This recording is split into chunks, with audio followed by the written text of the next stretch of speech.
E aí, crente, tudo bem? Como é que estão as coisas? Como é que foi sua semana? Tudo certo? Eu torço para que sim, para que tenha ido tudo bem. Sejam muito bem-vindos de volta a mais uma semana aqui nesse podcast. Eu fico muito feliz de ter o que compartilhar mais uma vez. E para você que caiu aqui do nada, ou que recebeu o link enviado por alguém, enfim, você que está aqui a primeira vez e não me conhece, muito prazer.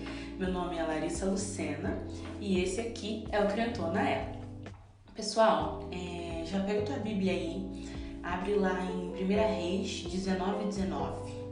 Hoje nós vamos ler essa passagem que fala sobre o chamado de Eliseu. Eu confesso aqui o meu pecado de sempre confundir quem que veio primeiro, quem chamou quem, né? Se foi Elias ou se foi Eliseu. Mas eu vou gravar essa informação aqui na minha cabeça e vai dar tudo certo.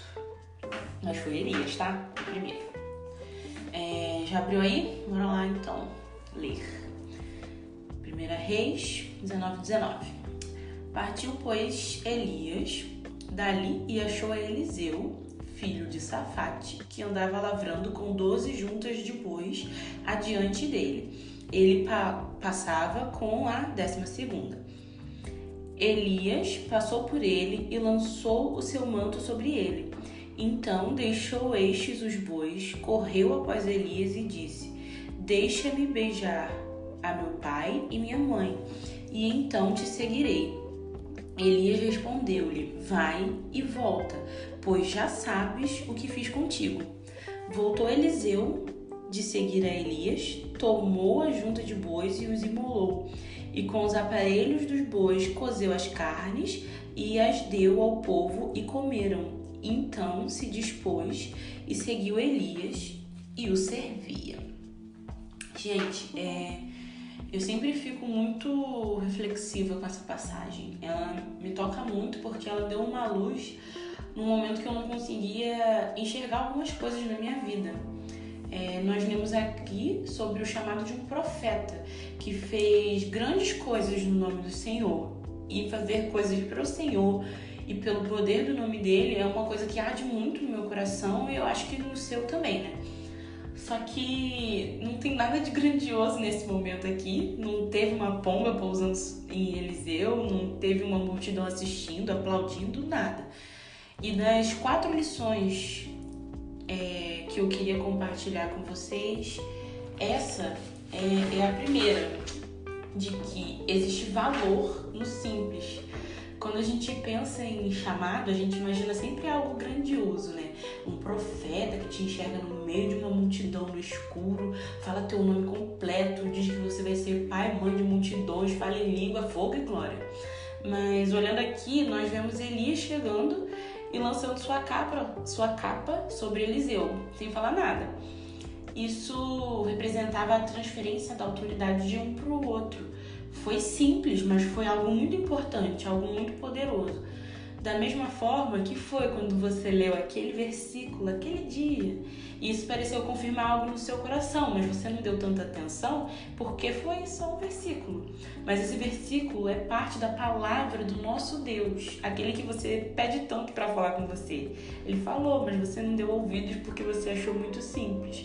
Pode ser um trecho de uma música, uma frase de caminhão, um abraço de alguém, um outdoor, coisas simples, mas que a serviço de Deus são coisas grandiosas. Segunda coisa, você já sabe o que você deve fazer. Eu tenho certeza que você sabe. Deus já lançou semente no seu coração que vem florescendo com o tempo. Sabe aquele desejo que você tem? Aquela admiração de ver alguém fazendo algo? É isso. Isso é sim pra você. Eu sei que você pode pensar que é soberba, que tem muita gente melhor do que você pra fazer isso, mas pensa comigo. Eliseu, depois de receber a capa de Elias sobre os ombros, não perguntou nada. Só se podia se despedir dos seus pais. Por quê? Assim como nós lemos no versículo 20, Elias diz pra ele: Você já sabe o que eu fiz com você. Como é que ele sabia? Ele já tinha isso no coração dele. Ele já tinha uma vontade, um desejo que já guiava ele a esse respeito. Ele só estava aguardando o momento certo de ser posto para fora. Você já sabe o que deve fazer. Terceiro ponto, terceira lição. Quando Elias chega até Eliseu, encontra ele arando o campo, porque era o trabalho dele. Uma frase que eu gosto muito é: esperar é caminhar. Pode ser que você já tenha compreendido a sua missão, mas ainda não é o tempo de pôr em prática. E aí você faz o quê? Senta, espera? Claro que não. Você caminha, você continua fazendo as suas coisas.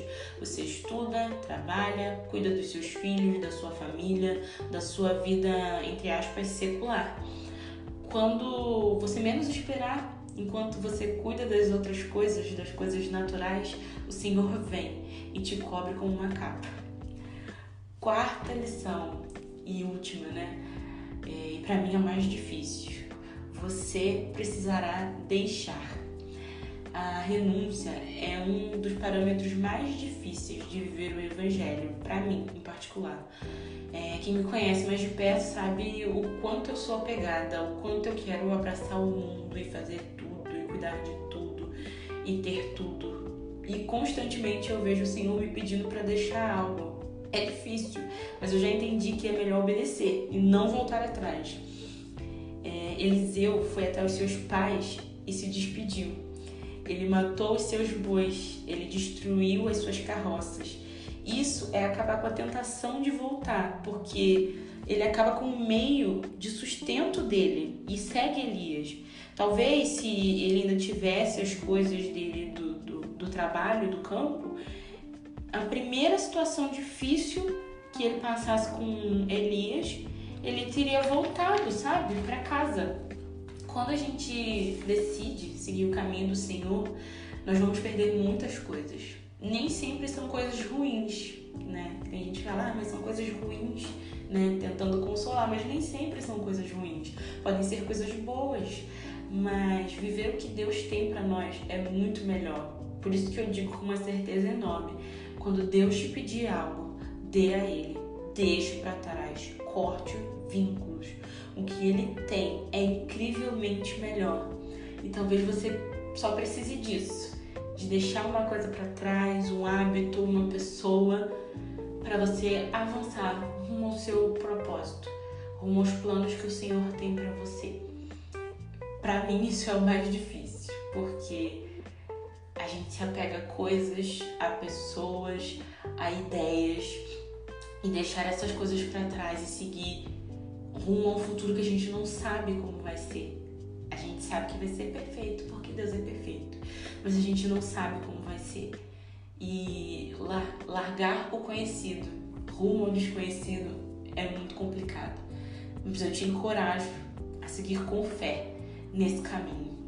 Se você conhece alguém que precisa desse encorajamento, compartilha esse episódio de hoje com essa pessoa, e eu espero que eu tenha te ajudado de alguma forma, que isso tenha confirmado algo no seu coração e que você tenha coragem de seguir aquilo que o Senhor te orientou a fazer. Um beijo, até semana que vem, fique com Deus, tchau!